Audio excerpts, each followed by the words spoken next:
Great. And what advice would you give people that are interested in Hanmi, but they're kind of reluctant or they don't understand it 100%?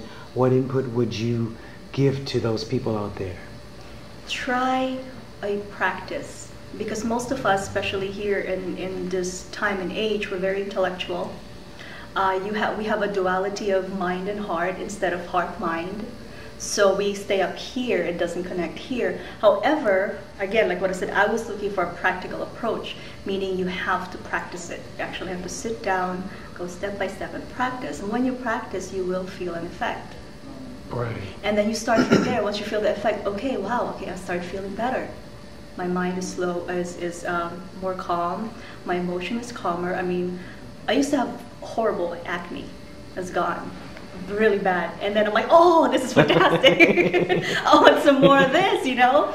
You would find effect. So you find a practice, no matter how short, because they're all important, you know? Find a practice and then go from there. And if you want some more, and it will be your destiny to get a particular dharma. Right, and that's true. And there's a lot of teenagers out there that do have acne. So, like, what dharma worked for you? Oh, yes, that'll be the beauty dharma. Beauty dharma is very, very fantastic, because that's the effect you see within. It's a 10-minute practice.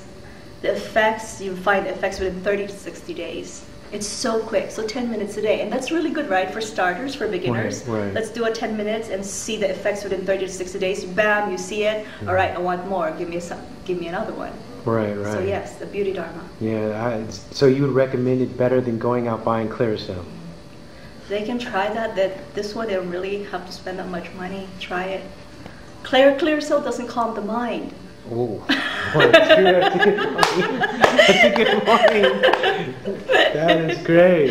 Clearasil doesn't calm the mind. And you're clearing the skin from the inside out. Yeah, from the inside out, yes. That's a good point. And it's something different. Right. And so you do give Medicine Buddha workshops in what areas? All over the United States, or just Vegas and certain parts of the States now? The ones that I've done, it started as small workshops, Las Vegas, 5 Buddha Shrine in Las Vegas. Then I met a friend in Boston, and then we did Medicine Buddha one-on-one with her. And then the latest one we did was in San Francisco, Marin County. That's the last one. That was just about a week ago. And how did that go? Did you do a good turnout? Phenomenal. Great people. Yeah, great people. They're very open. People are, they're looking for, they're not, alternative is not the word. They're looking for a, it's pragmatic and holistic.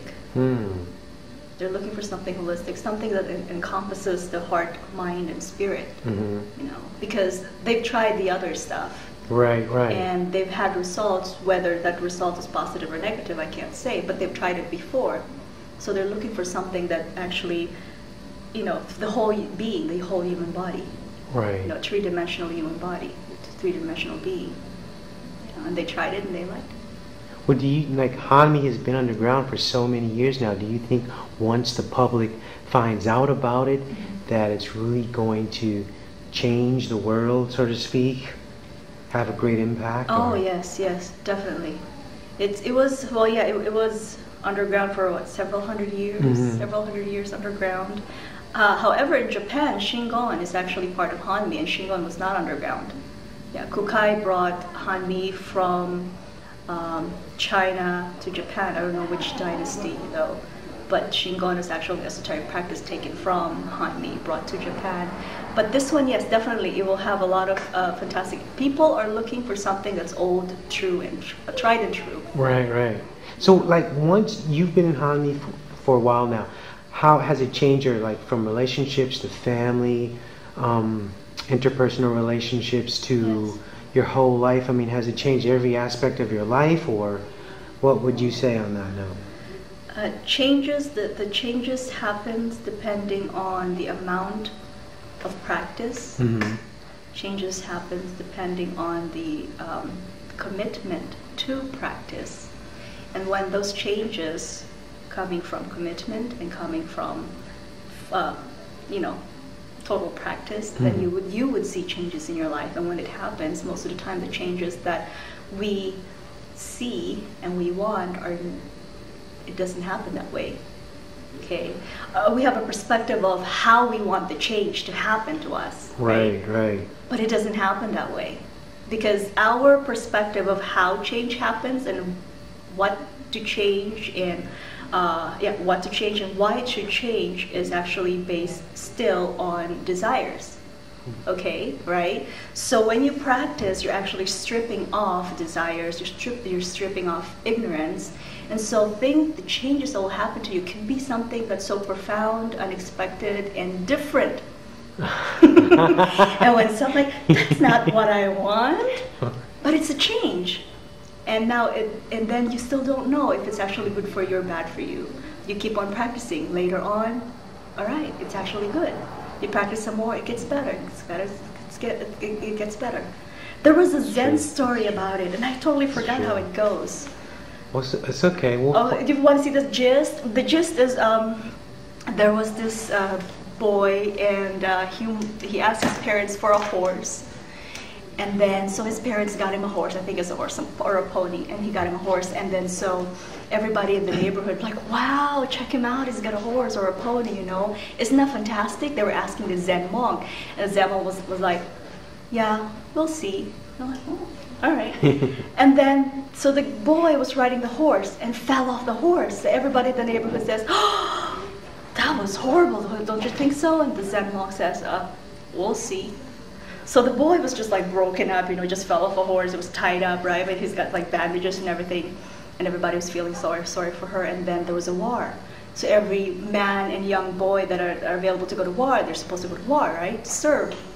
And then everybody in the neighborhood, wow, he is so lucky. He can't go to war because he's broken up. He's saved, you know. I mean, he doesn't have to fight. Right. The Zen monk says, we'll see.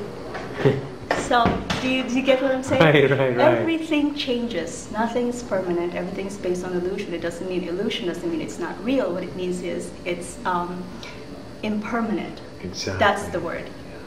Nothing is permanent. So henceforth, it's an illusion. Wow, that. It's good. Really good. Thank you, Jinti. You don't mind if we like follow up through your progress, like maybe 6 months from now or in the future? We'll see. That was good. Oh, good question. Way to go. Perfect. That was so much fun. I had fun with you guys. You came full circle. Thank you. How do you stop it?